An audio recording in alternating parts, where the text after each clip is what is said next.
How to retract a submission to the client portal. So come into your project tab and go to the submissions and revisions tab. You'll see a list of all the client submissions that you've created. So you can see some information. This one has had the review completed. This one has already been retracted. This was sent but not completed. And this has not been sent yet. If you'd like to retract one that was sent but hasn't been reviewed, click on these three buttons and then simply click Retract. And this will pull that submission from the client portal.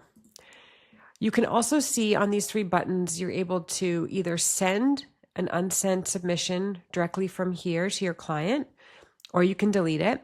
You can also go to View Details, and you'll see the option to send it directly from here, or you can go in and see which specs that you've assigned to this submission and any comments.